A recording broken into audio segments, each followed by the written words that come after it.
Les cadres du ministère de la décentralisation et de la gouvernance locale et les structures sous tutelle, les partenaires techniques et financiers, la société civile, tiennent à cette occasion la première session de l'année 2022 du groupe technique décentralisation, déconcentration et aménagement du territoire. Un creuset de concertation et de partage d'informations sur les acquis du secteur de la décentralisation. Cette première session de notre cadre de concertation, qu'est le groupe technique décentralisation, déconcentration et aménagement du territoire, se tient dans un contexte principalement marqué par la mise en œuvre de l'une des réformes phares du programme d'action du gouvernement 2, avec déjà pour résultat, sur la base des dispositions du protocole d'accord de partenariat gouvernement commune, premièrement, le transfert de ressources humaines compétentes, et deuxièmement, la mise à disposition de moyens conséquents en appui aux efforts consentis par nos collectivités territoriales. Ces différents appuis procèdent de la mise en œuvre du plan 2D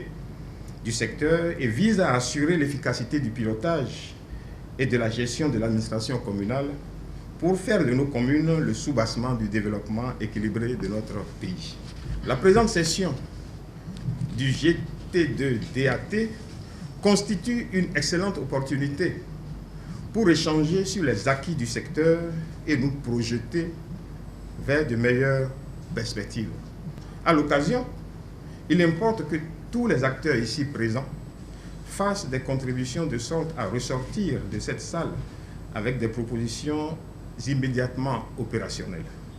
Les réformes du gouvernement pour l'amélioration de la gouvernance dans les communes et les différents projets de développement local reçoivent le soutien des partenaires techniques et financiers. J'aimerais, au nom de l'ensemble des partenaires techniques et financiers qui accompagnent le processus de décentralisation, vraiment exprimer nos remerciements au ministère, au ministre et à ses cadres pour l'organisation de cette première rencontre. C'est un cadre en effet important de dialogue, de partage d'informations, de communication et qui est précieux pour nous. On l'espère aussi pour vous, mais on en est sûr, on en est convaincu. Voilà, donc c'est vraiment un cadre qu'on doit chérir et entretenir et on est vraiment très très heureux que cette rencontre puisse se faire aujourd'hui dans un moment où beaucoup de choses se passent, beaucoup de changements, on est dans une réforme, on a eu à plusieurs reprises à échanger, donc c'est pour nous un bon moment au fond de faire le point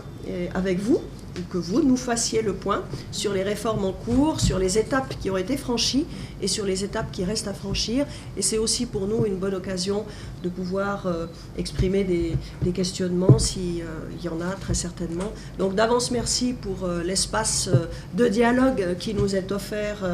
en ce jour et on se réjouit de cet après-midi passé en votre compagnie. Je voudrais renouveler à Madame la chef de file et à travers elle à tous les partenaires techniques et financiers, toute ma profonde gratitude et celle du gouvernement du Bénin pour leur engagement constant à contribuer à l'amélioration de la gouvernance dans nos communes et de la qualité de vie des populations à la base. Par la même occasion, il est un devoir pour moi de reconnaître à juste titre la contribution des acteurs de notre société civile responsable pour une gouvernance transparente et équitable dans notre secteur et surtout dans nos collectivités territoriales. Suite aux différents travaux, le ministre Raphaël Akoteyon et la chef de file des partenaires techniques et financiers ont procédé à la signature de l'aide-mémoire de la revue sectorielle 2020.